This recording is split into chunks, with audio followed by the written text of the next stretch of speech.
the devil was that?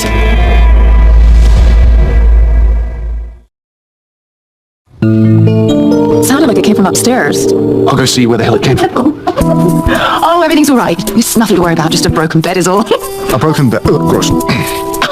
Oh, is there someone we should call? Do you have like a bed repairman on retainer or something? Oh, for God's sake, you're not going to be able to call anyone this late at night. And I would take this as a signal from the universe that your little date has come to. Hey guys, welcome back to my channel for the 5,000th Valentine's Day episode, Days of Our Lives, February 18, 2026. So we're celebrating Valentine's Day yet another day in Salem, and we're seeing EJ and Kat doing a quote-unquote work dinner because they're trying to like rehash some memories that were in Italy of the two of them in the hospital, and you know, they're trying to find something else out further. So they're there, EJ had his best wine, and he had it laid out. She brought her cheap wine, and he appreciates its sentiment, but he had some wine laid out, and apparently Gwen and Xander already took it up, so he had to just go along with the cheap wine that Kat brought.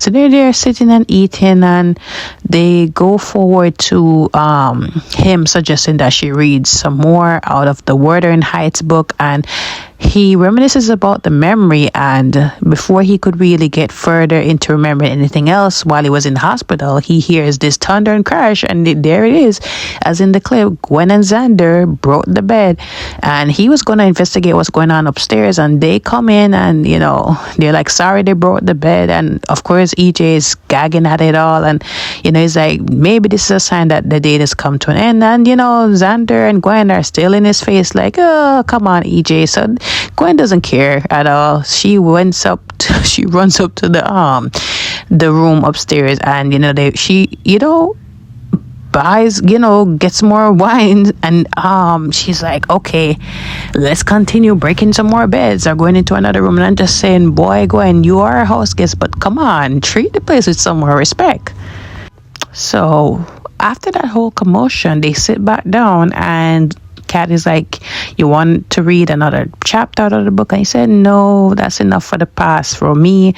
And I'm just really worried more about what the will is going to say that my father created. I just feel like he has something in there that's going to pit me and my siblings against each other, and I'm worried about that. He also tells Kat about why he and Xander are mortal enemies, is that they were fighting over the hospital and he won. They both have a common interest in the Versifix drug and what it could potentially mean, for the bottom line. And she said, is there any other drugs you're working on? He said, no. And she's like, I'm surprised you shared that information with me. And he said, I mean, we're working together. It's only right for me to be transparent, or us to be transparent, right? So anyways, earlier on, Gwen and Xander are having the time of their lives, child, because they're there all on each other. At first, Gwen was saying, that's enough, you need to go home. And then he's like, why should I go home? So she said, I mean, this is all fun and all, but this has no meaning to it. It's just fraught. And you're still in love with another woman. He said, look, I can't promise you that this will be meaningful, or this will have any meaningfulness to it. But I can tell you that while I'm with you, I'm all about you. You're the only person I'm thinking about in the moment. So that stroke her ego. She decides to let him stay, and they go at it some more. They break the bed. They come back upstairs, and they're enjoying themselves. They want to break some more beds, go to other rooms, because the mansion is that big for them to go everywhere else. And I'm just saying, not because. Have some respect for EJ's property, Gwen. Like, he welcomed you in.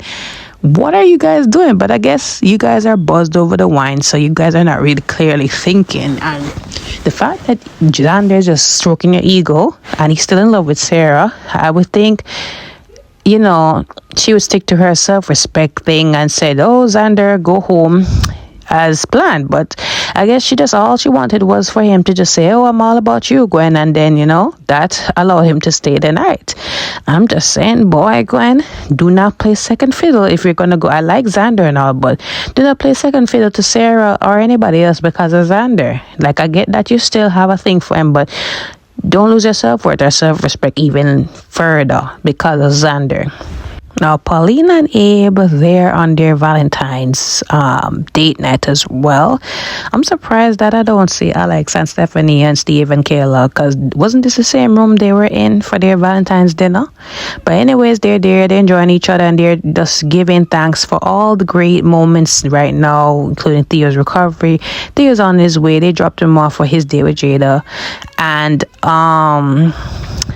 they're thankful for his recovery. They're thankful for Eli and Lani coming with the twins, as well as Chanel having another baby. So a lot to give thanks for. And Roman comes in at some point. He is picking up some food because Kate is working late at work, and he just wants to surprise her, and he has a bottle of wine, whatever. And Pauline is there looking over there, talking about how Kate talks about how Roman is so romantic, how he's a lover boy, and how he always surprises her with flowers and gifts, even when it's not her birthday. And I'm just saying, Paulina, your husband is right there. And even Abe had to say, well, I'm quite the romantic too. And she's like, show me how much you're romantic when we go home. And he's like, check, please. And I'm just saying, at the end of the day, Paulina should know what she has in front of her. Why she just, like she wants what Roman and Kate have. Come on. Now, Brady comes over to Kristen's room, and Rachel is there. They're having a little girls' Galentine's thing, and, Rachel's happy to see her father. She tells him about their plans or what they did. They got boba. They was watching Pitch Perfect and having a dance party, and she gives her dad two Valentine cards, one from her and one from mom. So again, boundaries are not being respected. But anyways, Brady decides to tell Rachel along with Kristen that Kristen is moving in only for a month, is temporary, and that she's not to get her hopes up that they're getting back together. But Rachel asks a very smart question. Why is she moving in if you guys are not getting back together? What's the point? So he said that, mom can't stay in the hotel room because it's expensive and she's not working. And she made another point, like, you're not working either. So how is this making sense? And Brady said, yes, that is true. But, we're just doing this because, want to make sure that everything goes smoothly, and this is only for until Tate comes back from school break or whatever, or when he's on summer break.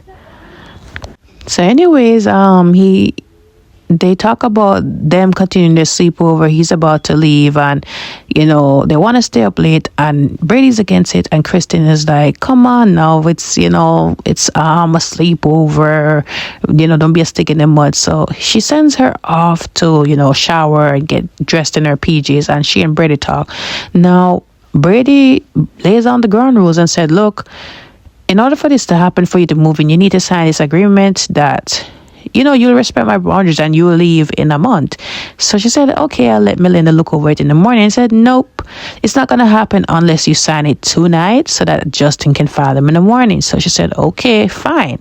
So she gives him the paper, and she noticed the lipstick stain on his shirt. And she's like, really? Lipstick stain? And he's like, really? I'm going to leave now. So she said, okay, maybe you need to change into another shirt because lipstick stain stays in the shirt for a while. So he said, Rachel, bye-bye. So, he hugs her, and Rachel asks, hey, I can't believe you're, moving in. Can you stay a little longer than a month? Maybe forever. So she's like, we'll see, honey, we'll see. And I'm just saying, you just agreed with Brady begrudgingly that you are going to respect the boundaries. You're not going back together with him.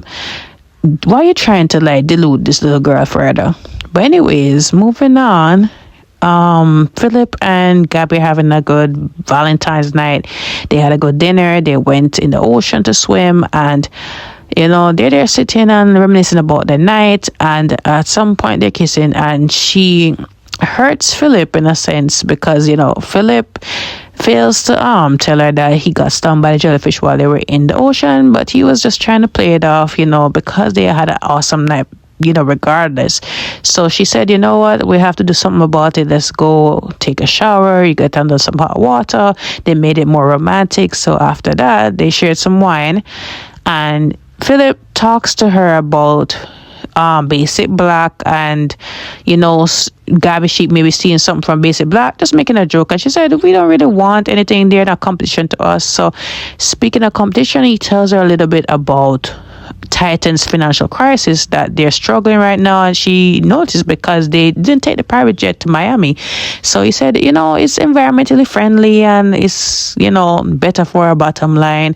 And she didn't know that the unmerging could have caused this whole damage, and she thinks about her and the secret, and then she, under some wine, she's inebriated, and she's talking about how her mom would tell her if she has something hiding, she needs to come forward with the truth, or else it's going to get worse down the line, somebody else find out.